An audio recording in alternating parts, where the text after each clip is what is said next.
Olá a todos. Hoje eu vou falar para vocês sobre ferramentas para a identificação da sarcopenia em idosos. Meu nome é Thais Yoshimoto, sou médica geriatra e também nutróloga. O que eu preparei hoje aqui para vocês? Então, eu vou falar um pouquinho sobre as ferramentas clínicas que a gente tem para detecção de sarcopenia, de acordo com as recomendações do Consenso Europeu. Também vou falar um pouquinho para vocês sobre os exames que a gente tem hoje em dia que nos ajudam para a avaliação da massa muscular, prós e contras desses exames que a gente tem disponíveis e também como a gente pode fazer com tudo isso aí na prática. Então, só para a gente relembrar o conceito de sarcopenia, lá pelo Consenso Europeu, a gente não pode esquecer que além da redução de massa muscular, a gente também tem que ter uma diminuição da força e da performance física, então, para a gente poder fazer esse diagnóstico. E esse mesmo Consenso Europeu, então, nos traz um algoritmo para a gente seguir para a detecção aí da sarcopenia e também recomendações tanto de ferramentas clínicas que a gente pode utilizar, quanto também de métodos diagnósticos que nos ajudariam aí nessa investigação. E eles também colocaram pontos de corte para cada um desses métodos ou exames, e é isso que a gente vai utilizar hoje em dia na nossa prática. Então, vamos começar lá com a primeira parte do nosso algoritmo do Consenso Europeu. Então, a primeira ferramenta que eles propõem para a gente para fazer um screening da nossa população seria utilizar uma ferramenta que chama SARC-F, que é um questionário muito simples. Quando a gente vai fazer uma detecção, um screening na população, a gente tem que sempre lembrar que a gente quer um teste ou um questionário que tenha uma alta sensibilidade. Porque quando eu tenho uma alta sensibilidade, eu consigo detectar o maior número de casos possíveis. E depois eu vou rastrear ali dentro para ver se eu não tenho nenhum falso positivo. E a ferramenta, então, que o Grupo Europeu nos traz é o SARC-F, que são compostos de 5 perguntas. Esse questionário que vocês estão vendo aí em roxo, ele é o SARC-F-CC, que eu vou comentar com vocês mais para frente, mas primeiro se atentem às 5 primeiras perguntas desse questionário, que são a composição do SARC-F original. Então, o que a gente vai fazer questionando aí o paciente? A gente vai perguntar sobre força muscular, se ele precisa de ajuda para caminhar, se ele precisa de ajuda para levantar da cama ou da cadeira, se ele consegue subir escadas e também em relação a quedas. Então, esses primeiros 5 itens fazem parte do SARC-F normal e a gente pode ver que é uma ferramenta muito simples, então são apenas perguntas, qualquer um pode fazer e pode utilizar essa ferramenta. É uma ferramenta que foi validada, então, aqui para a população brasileira, através desse estudo que eu trouxe aqui para vocês do JAMDA. Só que quando a gente foi fazer, quando este grupo foi fazer a validação desse SARC-F para a população brasileira, a gente acabou achando uma sensibilidade muito pequena, de apenas 33,3%. Então, se a gente for pensar, como eu falei para vocês, que a gente precisa de um instrumento que tenha uma boa sensibilidade, o SARC-F não seria um instrumento adequado para a nossa população. Então, este mesmo grupo, ele acabou fazendo o quê? Então, ele pegou o SARC-F e acrescentou a circunferência de panturrilha e chamou isso de SARC-F-CC. E através da introdução apenas de uma coisinha, que era a circunferência de panturrilha, a gente conseguiu aumentar essa sensibilidade de 33,3% para 66,7%. Então, tornando essa ferramenta muito mais útil para a população brasileira, E é isso que eu proponho para vocês aqui. Então, nessa primeira parte do algoritmo, quando a gente for fazer um teste de screening, é a gente fazer o SARC-F-CC ao invés do SARC-F, tá? Então, aquelas 5 primeiras perguntas, mais a medida da circunferência da panturrilha. Mais a circunferência da panturrilha, a gente tem que ter uma boa metodologia para medir. Então, não adianta a gente sair fazendo de qualquer jeito, E qual que é a metodologia adequada? Então, o paciente tem que estar sentado, com o pé, então, apoiado no chão. A gente vai fazer a medida na panturrilha direita, que foi o que foi preconizado ali pelo Grupo Europeu. Nós vamos fazer 2 medidas com uma fita métrica inelástica no local de maior circunferência dessa panturrilha. E a gente vai considerar uma média entre essas 2 medidas, tá? Então, lembrando aqui que a gente vai usar a média. Então, esse é o primeiro teste que a gente faz. Então, ele vindo com um SARC-F-CC aí maior que 10, então um SARC-F positivo, a gente vai passar para a segunda parte do nosso algoritmo. Então, que a gente fazer os testes de força muscular. E aí o grupo europeu propõe para a gente tanto a força de preensão palmar, quanto o teste do sentar e levantar. E eu vou falar um pouquinho para vocês de cada um desses testes. Então, o primeiro teste é a força de preensão palmar. Aqui a gente vai usar um dinamômetro tanto convencional, que a gente vê nessa foto preta e branca, quanto um digital, que aí é até um pouquinho mais fácil para a gente fazer essa medida. Então, a gente pode usar os dois, né? O que eles preconizam é esse dinamômetro Jamar. E como que o paciente tem que estar? Ele tem que estar sentado, né? Com o braço ali flexionado, o braço e o antebraço em 90 graus. E ele pode fazer tanto com o braço solto, quanto nessa outra figura a gente consegue ver aqui, quanto com o braço apoiado, tá? E a gente vai fazer quantas medidas? Nós vamos fazer 3 medidas do lado direito, 3 medidas do lado esquerdo, e a gente vai utilizar a melhor força obtida. Então, diferente da circunferência de panturrilha, onde a gente faz uma média, aqui não, aqui a gente usa qual foi a melhor força que ele teve aí nessas 6 tentativas, tá bom? E, então, para a força, né, a força de preensão palmar, o cutoff lá é o 27 quilos para homem e 16 quilos para as mulheres. O teste do sentar e levantar é feito com uma cadeira, então a gente pede para o idoso sentar e levantar 5 vezes dessa cadeira. Ele tem que estar com os braços ali, né, cruzados na frente do peito, para que ele não use o braço, né, a força do braço ali para levantar, tem que ser só com a força da perna. E um dado importante é que ele não pode encostar as costas ali naquele encosto da cadeira. Então, ele tem que sentar meio que no meio da cadeira, para ele não ter esse impulso aí, pegar impulso com o encosto. Então, ele vai fazer isso 5 vezes, e a gente vai cronometrar quanto tempo ele demora para fazer esse teste do sentar e levantar.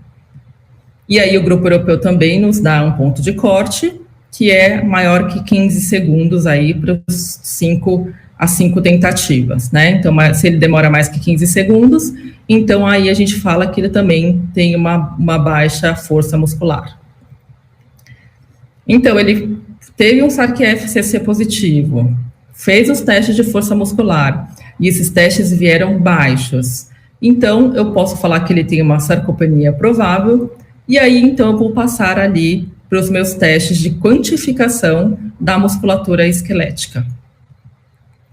Esse mesmo grupo europeu, então, fala que a gente pode fazer essas medidas tanto com densitometria de corpo total, quanto bioimpedância, quanto tomografia e ressonância magnética.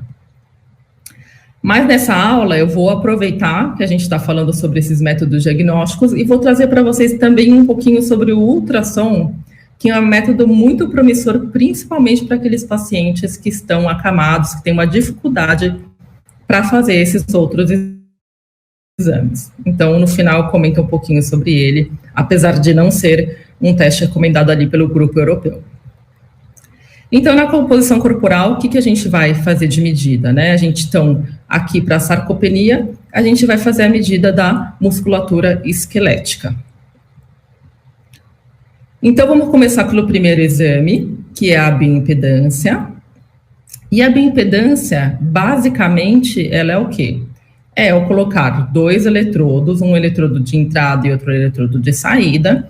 Pode ser mão e pé, como a gente vê aí nessa figura, ou pode ser 2 pontos diferentes que a gente vai ver um pouquinho mais para frente. Eu passo uma corrente elétrica ali neste segmento, né, no ponto de entrada e no ponto de saída, e eu vou avaliar o quanto eu tive de resistência na passagem dessa corrente elétrica.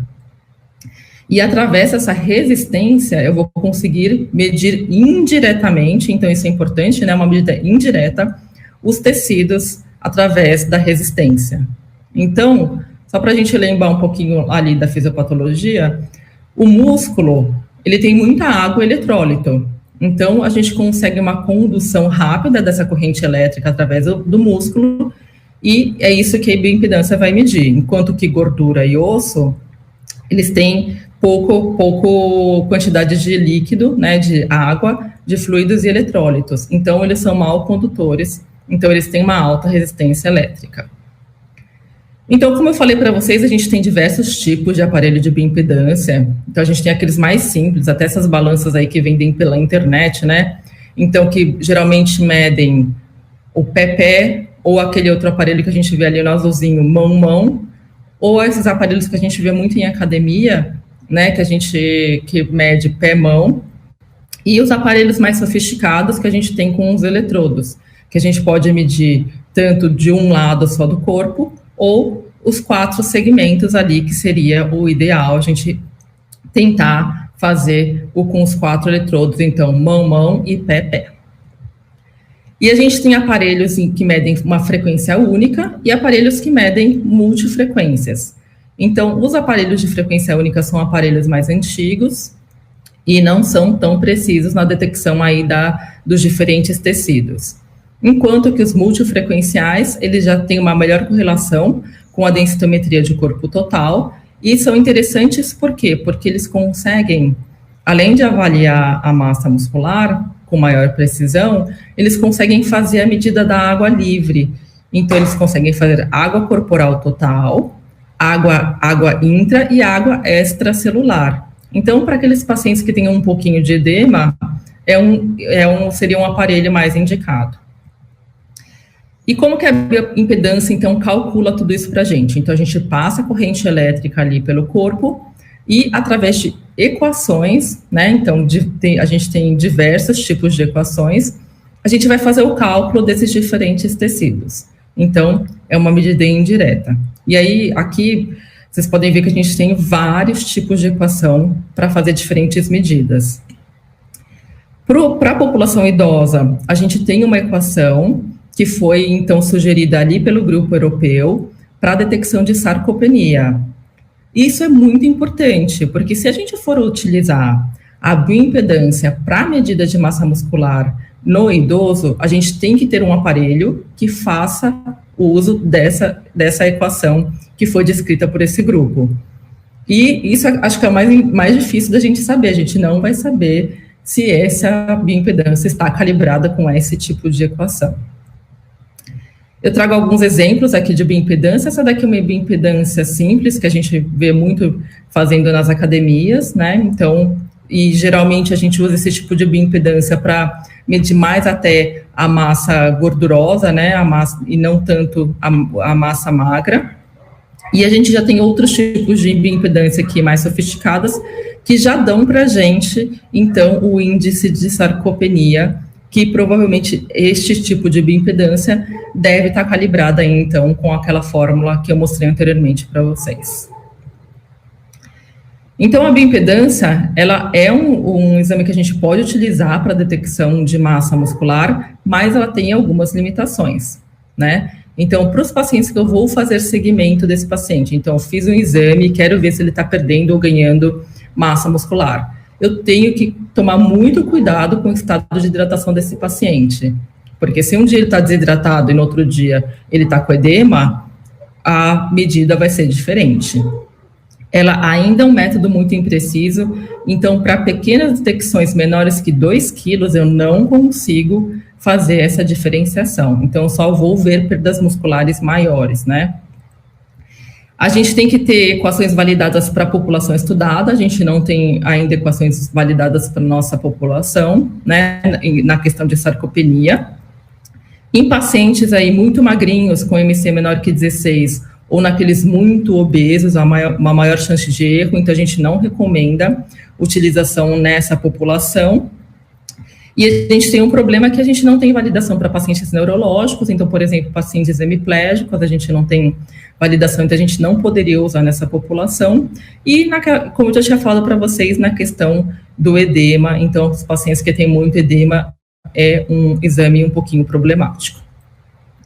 E quando a gente escolhe a bioimpedância como um método, porque eu só tenho a bioimpedância para fazer ali no meu setor, no meu serviço, eu tenho que lembrar que a bioimpedância requer um protocolo muito, muito rígido, né? Então, o paciente, ele tem que fazer um repouso, ele não pode ter feito exercício físico 8 horas antes do exame. Então, de preferência, né, esse paciente, ele estar em jejum ali de pelo menos 4 horas, não usar diurético 24 horas antes do exame, que a gente sabe que para algumas populações vai ser praticamente impossível.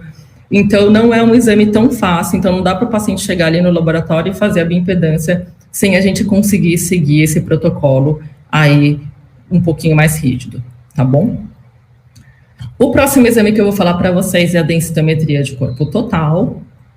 E, basicamente, então, também, o que é a densitometria? Então, eu vou fazer um raio-x de todo o corpo, e através desse raio-x, eu vou fazer uma análise indireta, através de um software, dos diferentes tecidos. Então, eu vou ver massa magra, gordura e osso. Então, é importante a gente ver que a densitometria de corpo total também é uma visualização indireta dos tecidos. Então, a precisão da densitometria é melhor que a bioimpedância, porém não é tão boa quanto uma tomografia ou uma ressonância. É um exame rápido para se fazer, né, relativamente rápido, aí dura de 5 a 20 minutos. E uma coisa legal da densitometria é que eu consigo fazer a segmentação da massa magra.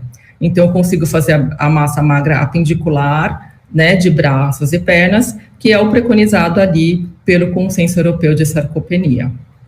E lembrar que ela, hoje em dia, é o método preferencial para medida de massa muscular, pela disponibilidade, pelo custo, porém, não é o gold standard, né, para medida de massa muscular.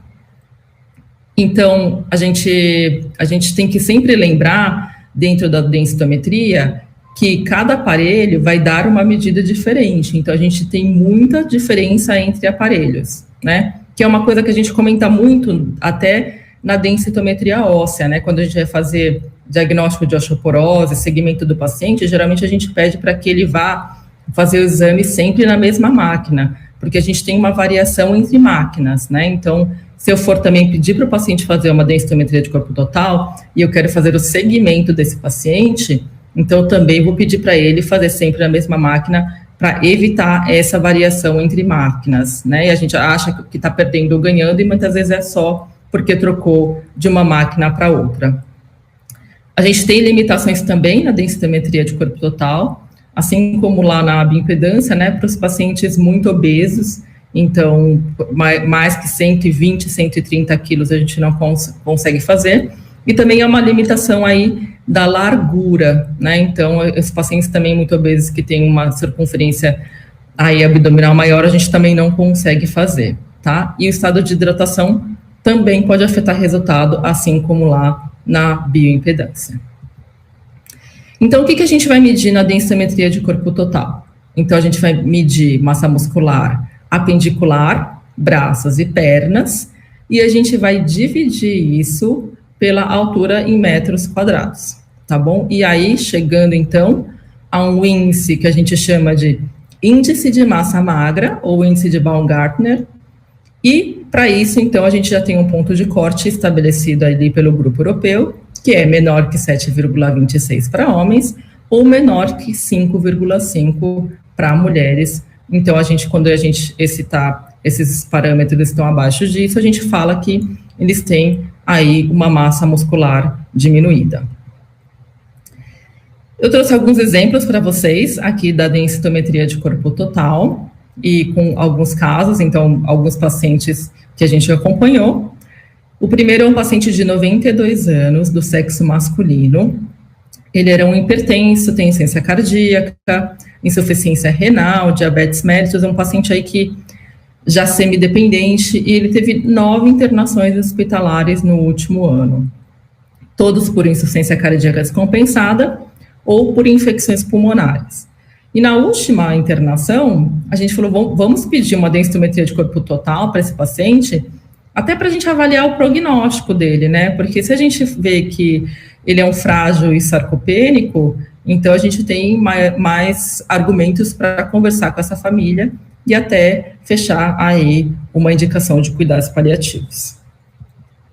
E para nossa surpresa, esse paciente, né, vocês podem ver ali que ele tinha um IMC de 23,9, então era um indivíduo que tinha um peso aí normal, mas ele era um atleta, né, porque ele tinha 12% de gordura no corpo dele, e o índice de massa magra, né, o índice de massa muscular dele era normal, ali 8,53, porque se a gente for lembrar, o ponto de corte lá era 7,26, né? Então, ele tinha uma massa muscular normal. Então, ele tinha critérios clínicos para sarcopenia, mas quando a gente foi fazer a medida, ele não tinha diminuição de massa muscular.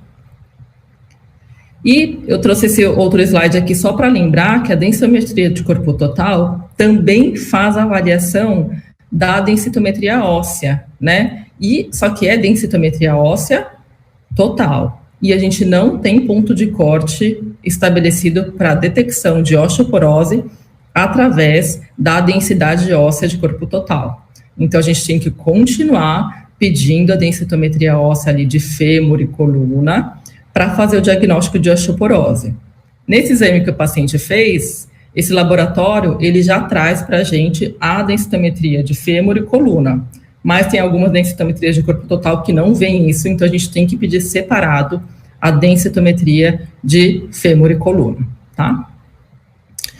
O segundo exemplo que eu trago para vocês é um paciente do sexo masculino, 74 anos, a gente, né, um idosinho jovem, ele é hipertenso, ele tem uma fibrilação atrial, ele estava anticoagulando e tem uma dislipidemia.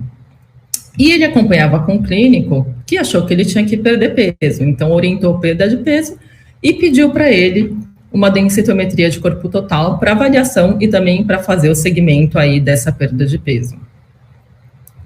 Então, a gente pode ver aqui através do IMC que ele tinha um IMC de 27, então ele tinha aí um sobrepeso, né? Então, estava certo fazer essa recomendação da perda de peso, com 38,4% de gordura total. Porém, quando a gente foi fazer a medida de massa muscular, a gente acabou vendo que ele tinha um índice abaixo do esperado, de 7,17 quilogramas por metro quadrado. Então, até nos surpreendeu, porque era um paciente totalmente funcional, não tinha critérios para sarcopenia, porque ele não tinha perda de força, não tinha um SARC-F positivo, mas quando a gente foi fazer a avaliação, a gente encontrou uma massa muscular baixa. E quando a gente fez o segmento longitudinal desse paciente, então ele foi orientado a perder peso, a gente viu o quê? Que ele conseguiu perder gordura, então ele foi de 38,4 para 36,3, então ele perdeu aí 2% da gordura total, que foi muito bom, porém, ele também perdeu massa magra, né? Então ele passou de 7,17 para 6,92. Então isso é para a gente se atentar primeiro, né? Que aquele paciente já tinha uma massa muscular abaixo do esperado, e que com a perda de peso, ele acabou perdendo mais. Então, será que a estratégia aqui, neste paciente, não deveria ser diferente? Primeiro, eu tentar aumentar a massa muscular dele, fazer com que ele tivesse uma massa muscular normal, para depois orientar a perda de peso. Então, a gente tem que ficar aí atento a essa recomendação. Os próximos exames, então, são a tomografia e a ressonância. Vamos falar um pouquinho de cada um deles. Então, a tomografia é legal, por quê? Porque ela é um método muito preciso para avaliação da massa muscular, né? Então, eu consigo ver direitinho os meus tecidos, né? Vocês podem ver nessas duas imagens. E ela também permite que eu faça a reconstrução dos volumes, né? Porque se a gente for lembrar ali na tomografia, a tomografia são cortes, né? Eu não tenho a imagem de tudo, né? Eu vou fazendo cortes, e através desse corte transversal versus a espessura do corte, eu consigo fazer a reconstrução aí desses volumes. Um grande problema da tomografia é que ela não tem alteração da densidade muscular decorrente da idade, né? Eles não fazem essa correção. Então, a gente não consegue ver a qualidade do músculo através ali da tomografia.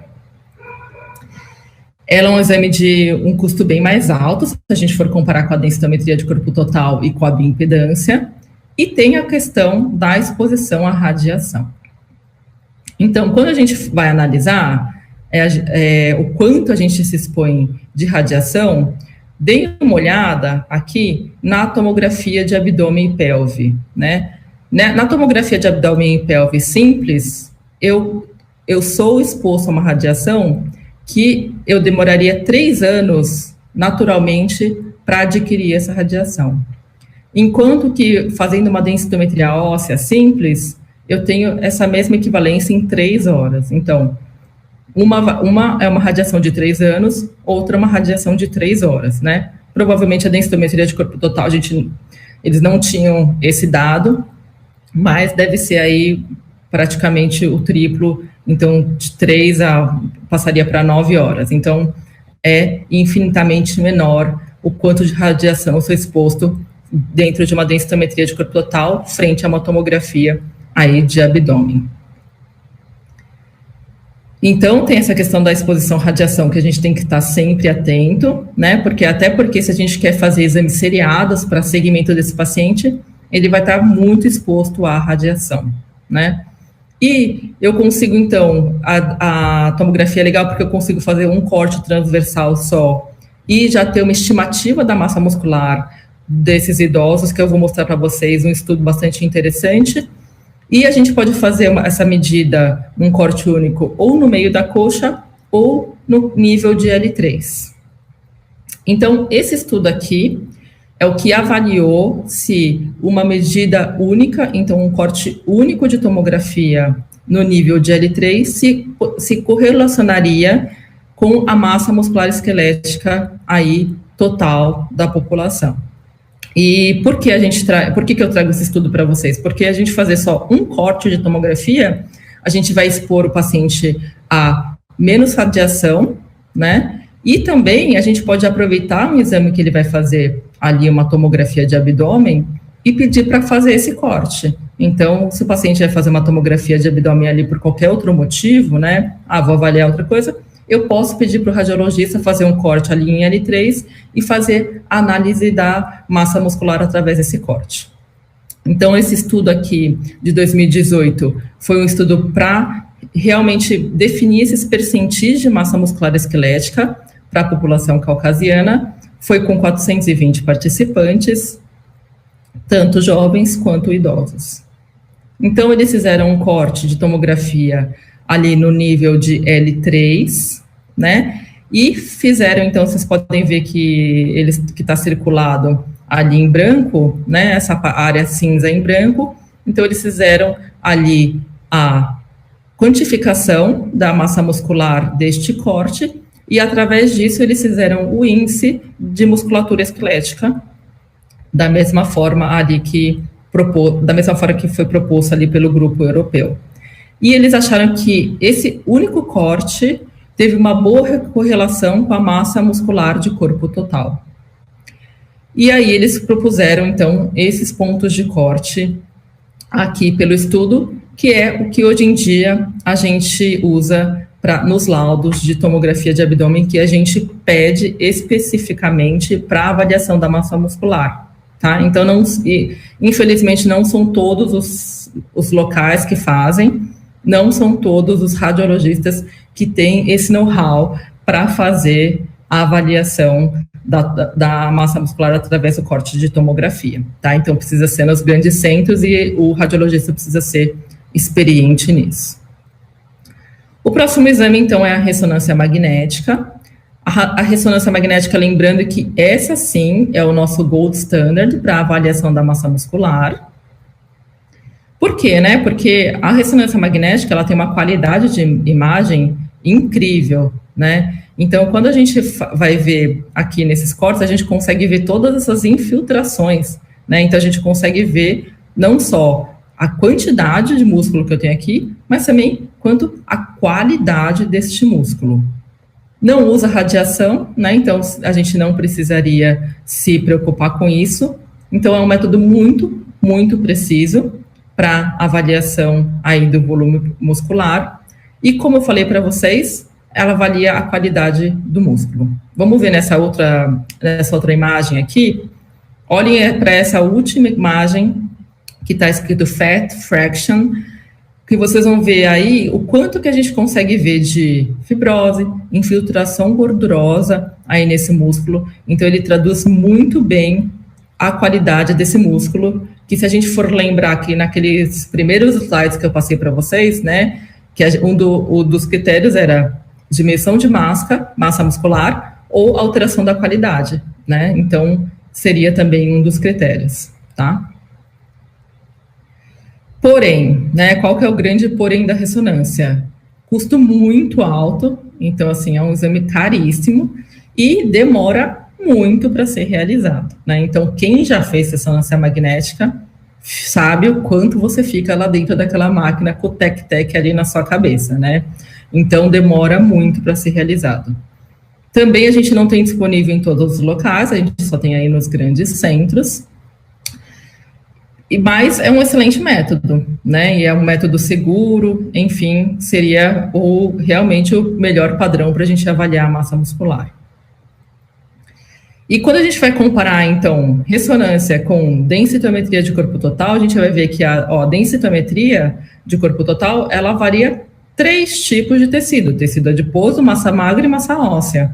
Já na ressonância, a gente consegue ter uma avaliação muito completa desses tecidos, né? Então, eu consigo ver, inclusive para tecido adiposo, eu consigo ver tecido adiposo subcutâneo e tecido adiposo visceral. Então, se eu for já fazer uma avaliação desse paciente, não só na questão de massa muscular, mas também quero saber se ele tem uma síndrome metabólica, aí com bastante quantidade de tecido visceral, também é um excelente exame para fazer. Eu já consigo ter todas essas informações através da ressonância. E eu trago esse estudo aqui de ressonância para vocês, porque esse estudo ele conseguiu achar aí uma saída para o uso da ressonância, que na conclusão vocês vão ver por quê. Então, o que ele avaliou, esse estudo avaliou? Então, ele avaliou se um corte transversal, ali na altura da metade da coxa, se correlacionaria com o volume total de massa muscular.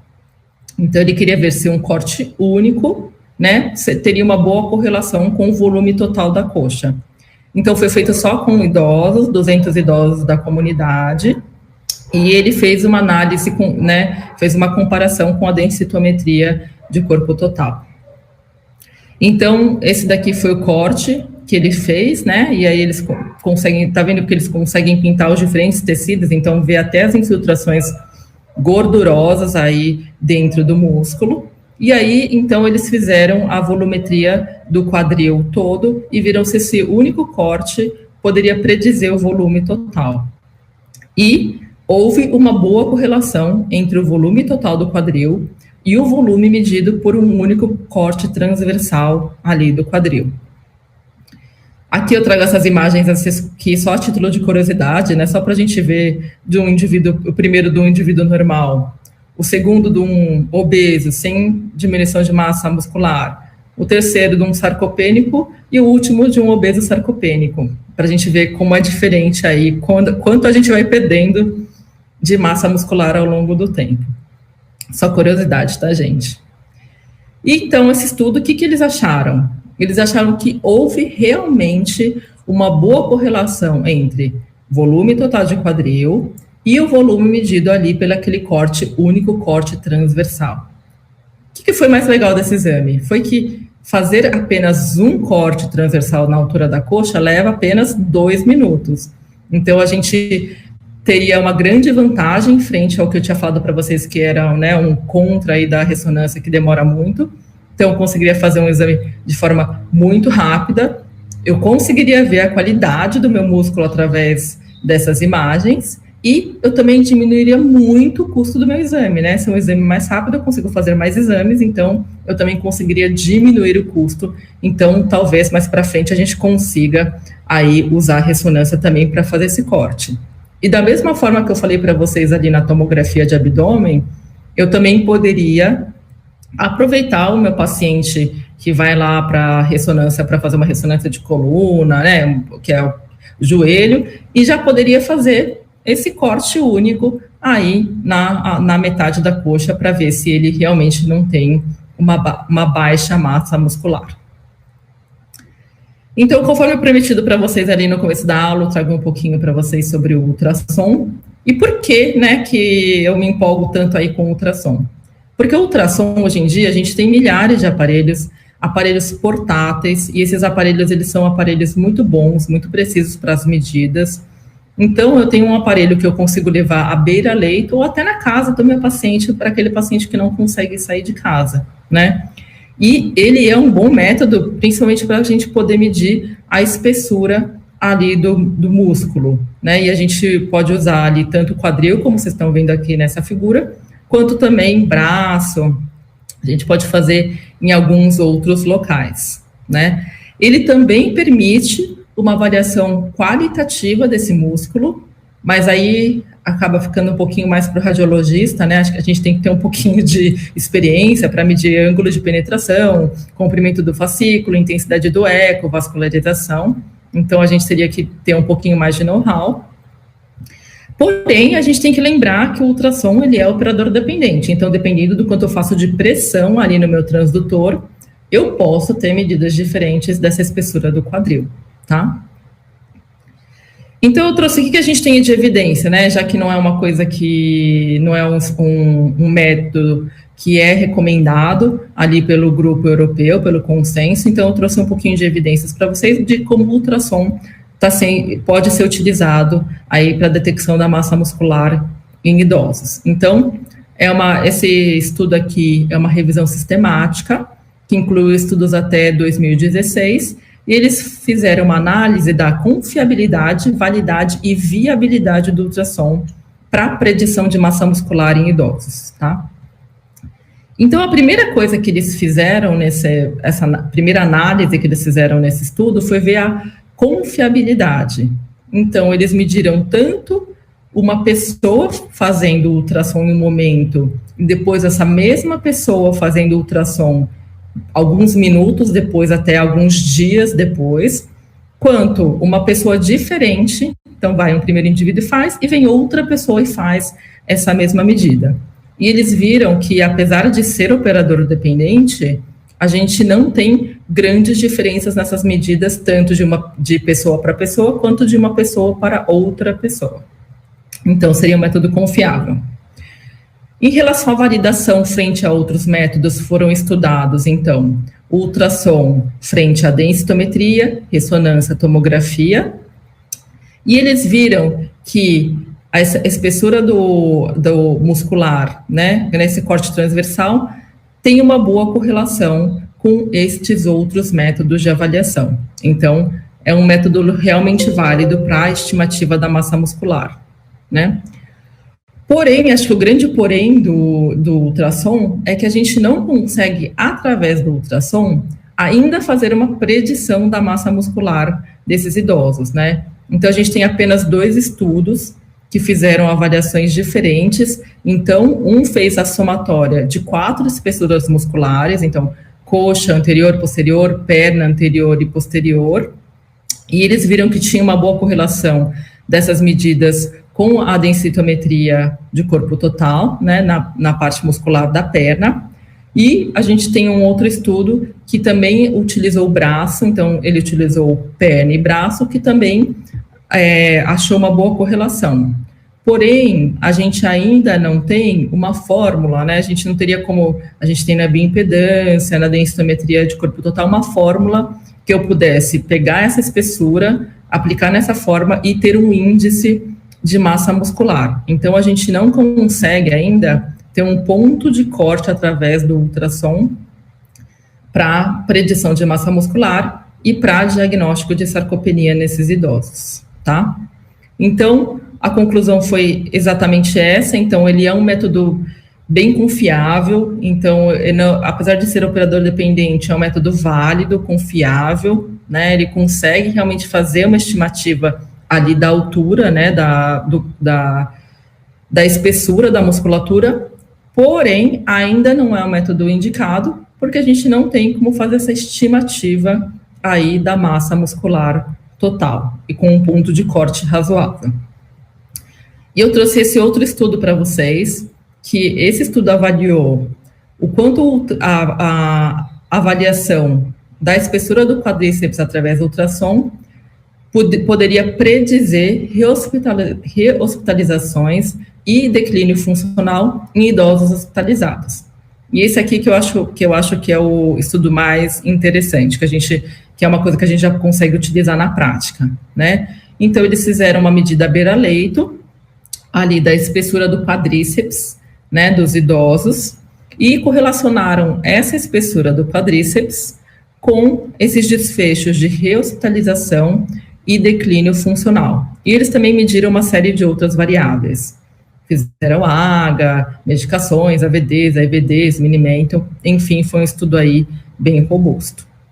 Então, eles fizeram essa medida aqui, então eles até colocam direitinho quais medidas do ultrassom que a gente deve estar atento para fazer. Então, aqui eles trazem até a foto, né, de como medir ali da crista ilíaca até a altura da patela, né, e os pontos que a gente deve ali marcar e onde a gente deve fazer essa medida da espessura. Eles avaliaram 100 idosos, eles fizeram a medição de um índice, que esse é o índice de contratilidade, né, que seria a espessura da musculatura dividido pela espessura anterior da perna vezes 100, e eles viram que houve correlação entre a espessura do quadríceps com rehospitalização e mortes. E nos pacientes acamados com espessura de quadril menor que 1,2%, a taxa de rehospitalização ou morte foi 30% maior. Então, foi um índice bem significativo. Então, é um método bastante interessante para a gente fazer até um prognóstico desses pacientes, né, predizendo hospitalizações e mortes aí nessa população, e especialmente importante para os pacientes acamados que não conseguem sair nem para fazer uma densitometria de corpo total ali dentro do próprio hospital. Então, aqui agora eu trago para vocês nessa tabelinha uma comparativa entre os exames, né? Então, mas para a gente resumir, então, de cada exame. Então, eu tenho 2 exames que têm um custo baixo, que é a bioimpedância e a densitometria de corpo total. A bioimpedância sendo um método aí um pouco mais impreciso das medidas, depende muito do protocolo que eu sigo, e também para pacientes muito obesos,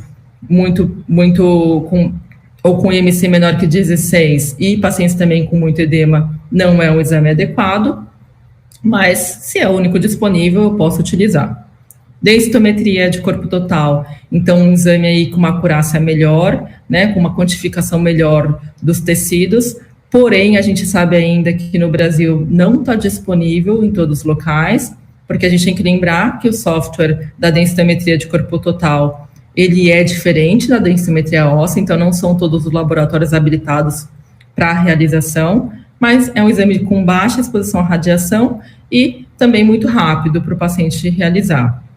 O ultrassom também, hoje em dia, com um custo muito baixo, facilidade de levar, de ser portátil, de eu poder levar isso daí para casa do paciente, ou ali para o paciente acamado dentro do hospital, porém, é operador dependente e ainda eu não tenho aí um ponto de corte estabelecido para uso com ultrassom. E os meus 2 exames aí melhores para as imagens, tomografia e ressonância. Tomografia, não esquecer da exposição à radiação. E a ressonância, o melhor de todos. Então, e se a gente for utilizar, então, a gente pensar que talvez aquele corte único de ressonância seja aí um exame bastante interessante. Aqui eu trago para vocês um pouquinho sobre o custo dos exames. Então, eu tenho desde uma bioimpedância aí custando em torno de 200, né? Aquela bioimpedância que eu faço mão, pé, geralmente ela custa em torno de R$200, até uma ressonância com um custo de R$5.000, né? Então, é um exame realmente muito caro, que a gente não sei se o paciente vai estar disposto a pagar, ou se o convênio vai cobrir esse custo para avaliação só de massa muscular. Então, diante de tudo isso, né, e agora, o que a gente vai fazer, então, ali na nossa prática clínica? Qual o exame que a gente vai escolher, como que a gente vai fazer para avaliar esse paciente? Então, a gente tem que sempre lembrar que a escolha do exame ideal tem que estar centrado no cuidado ao paciente. Então, eu tenho que ver qual que é a preferência do meu paciente, né? Então, vamos ver quanto que isso custa. Esse exame está coberto ali pelo convênio dele, né? Tem muitos convênios hoje em dia que não cobrem a densitometria de corpo total. Então, vale a pena fazer para avaliação? Então, a gente tem que ver essa questão de custo-benefício, né? Se o paciente já vai fazer uma tomografia de abdômen, já pede ali o corte de L3, se o laboratório puder fazer, ótimo para o paciente, ele já está indo fazer um exame, a gente já faz essa avaliação. O segundo ponto, a gente vê a disponibilidade tanto do exame, então tenho que ver se no centro onde eu trabalho, né, na cidade onde eu trabalho, eu tenho disponibilidade de fazer esses exames. Então a gente sabe que ainda não é a realidade de todas as cidades aí do Brasil. E outra coisa é a questão de acessibilidade do paciente a esse exame, né? Vai ser difícil do paciente chegar, um cadeirante, um acamado, eu vou tirar ele de casa para poder fazer uma densitometria de corpo total? Ou eu posso só fazer uma avaliação clínica com esse paciente?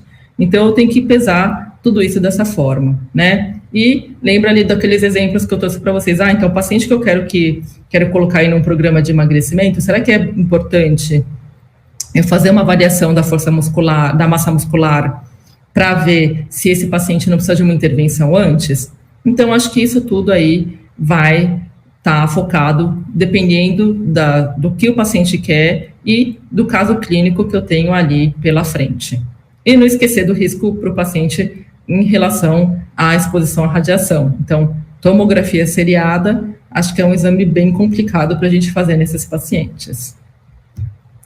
E, por último, eu quero lembrar vocês que naquele mesmo algoritmo que a gente tem, né, que eu mostrei lá no começo da aula para vocês, que na segunda parte do algoritmo que a gente fez o SARC-FCC, né, que eu estou propondo para vocês, fez o teste ali de força muscular. Eu já tenho, e se ele tem esses dois alterados, eu já tenho uma sarcopenia provável. E na prática clínica, isso é suficiente para que eu já comece intervenções neste paciente, né? Então, se eu estou vendo que ele já tem perda aí de força muscular, então já começa a pedir para ele ir lá, aumentar a atividade física, vou suplementar com proteína se a ingesta dele é baixa, né? Vou fazer essa análise. Então, isso é suficiente. Então, hoje em dia, realmente, a gente não precisa de nenhum exame.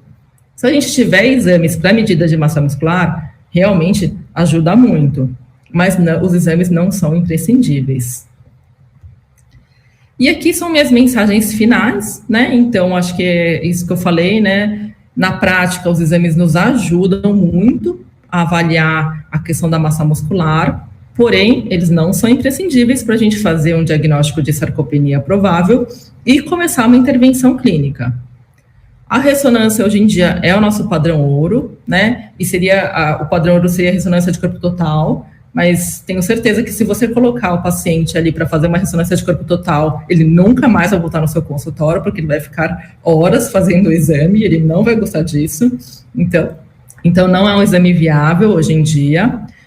Quando formos fazer a tomografia de abdômen, a gente pode pedir, como eu falei para vocês, para fazer aquele corte em L3. Hoje em dia, o método preferencial pela disponibilidade, custo e exposição à radiação é a densitometria de corpo total, mas ainda, como eu falei para vocês, acesso limitado em alguns locais. E acredito que o ultrassom venha a ser um método promissor, mas a gente ainda precisa de mais estudos para validação do ultrassom, e seria muito interessante aí nos pacientes acamados, que na geriatria a gente tem bastante. Então, era isso que eu tinha para falar para vocês. Agradeço a atenção de todos. Obrigada.